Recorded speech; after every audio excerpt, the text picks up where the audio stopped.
Rusia insiste que solo aceptará el acuerdo de cese el fuego en el Mar Negro si es que se levantan las sanciones a sus instituciones financieras y en favor de compañías vinculadas a la exportación de alimentos. También pide su reconexión al sistema SWIFT de pagos internacionales. Todas estas fueron sanciones impuestas por su invasión a Ucrania en febrero de 2022. Y hay que recordar que en 2023, bajo los auspicios de Turquía, de Naciones Unidas, Rusia y Ucrania firmaron el acuerdo de granos del Mar Negro que permitía la salida de materias primas agrícolas en medio de las hostilidades, un acuerdo del que salió Rusia meses después ese mismo año.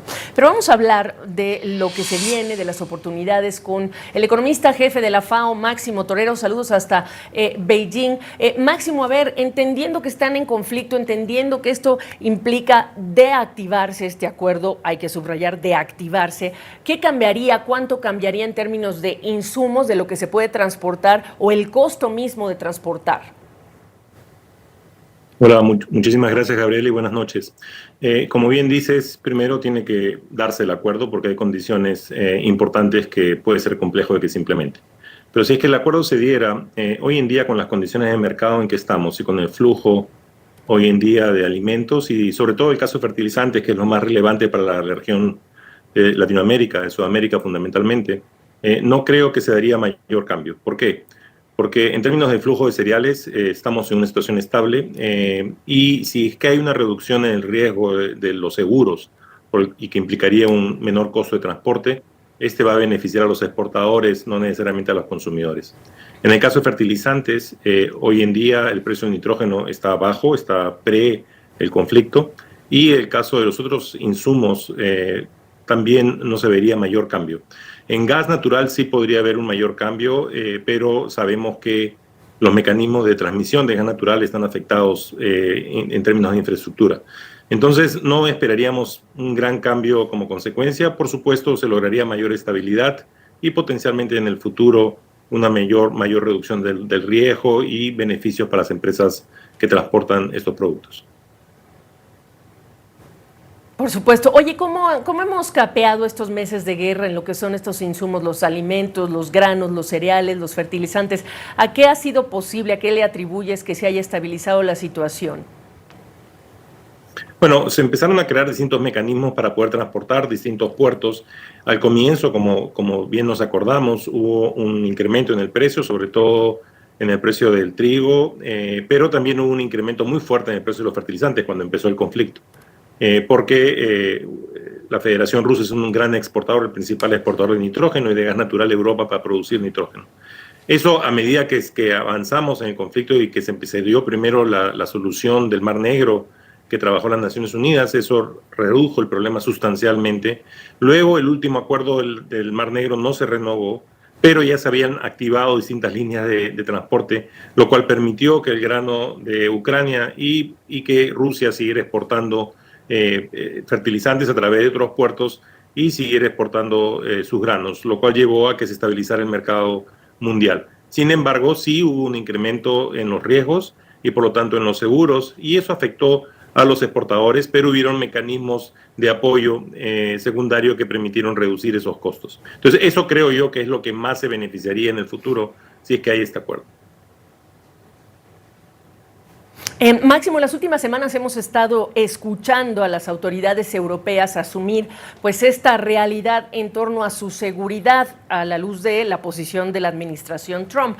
Pero como parte de ese tema, ahora la Unión Europea está recomendando hace unos días a sus ciudadanos almacenar suficientes alimentos y otros insumos básicos para por lo menos 72 horas ante el riesgo de una guerra a gran escala. Se dice rápido, se dice fácil, es impresionante reconocer lo que implicaría, pero ¿qué efecto tendría un anuncio de estas características sobre los precios, sobre la demanda, incluso sobre esta capacidad de guardar insumos de los países, de los estados europeos? Mira, si nos ponemos en una situación paralela que pasó ya hace unos años, que es el caso del COVID-19, ¿no? Cuando empieza el COVID-19 teníamos suficientes alimentos en el mundo, no había un problema de alimentos en el mundo. Pero al comienzo del proceso también se da una situación parecida en la que los hogares empiezan a acumular rápidamente alimentos, preocupados de qué podría pasar porque la movilidad de los alimentos en el mundo podía verse restringida. Y eso llevó a un spike, a un incremento de precios y una mayor volatilidad de precios en el mundo. ¿Por qué? Porque los principales productos que se pueden mantener son productos intensivos en el uso de cereales, y eso puede poner mayor presión.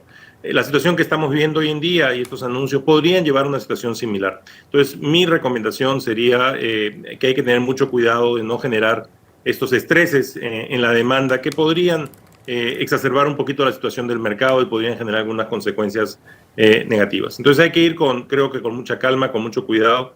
El sector productivo, sobre todo el sector agroalimentario, mostró durante COVID-19 la capacidad de respuesta enorme que tuvo y cómo logramos estabilizar y los precios estuvieron estables a pesar de la gran crisis que se vivió en ese momento.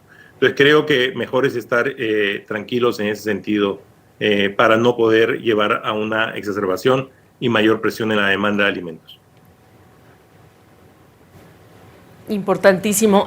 Conecta a América Latina, Máximo, con esta realidad geopolítica. En el último comentario, un minuto, Máximo. Sí, mira, América Latina es un gran proveedor de alimentos en el mundo, tanto de cereales como productos de alto valor. No veo ninguna limitación ni ningún problema en América Latina en términos de su abastecimiento de alimentos. Por supuesto, hay partes como Centroamérica y algunos países que sí enfrentan algunos problemas en su seguridad alimentaria, pero la región en sí es una de las regiones que más ha mejorado en términos de reducción de desnutrición crónica en los últimos años, y creo que en nuestro caso tenemos la suficiente capacidad de producción de alimentos, y el rol de América Latina, fundamentalmente de Sudamérica, es suplir de alimentos al mundo. Entonces, lo mejor es vivir en un entorno donde los precios son estables y los mercados responden de forma transparente, y eso es lo que debemos buscar.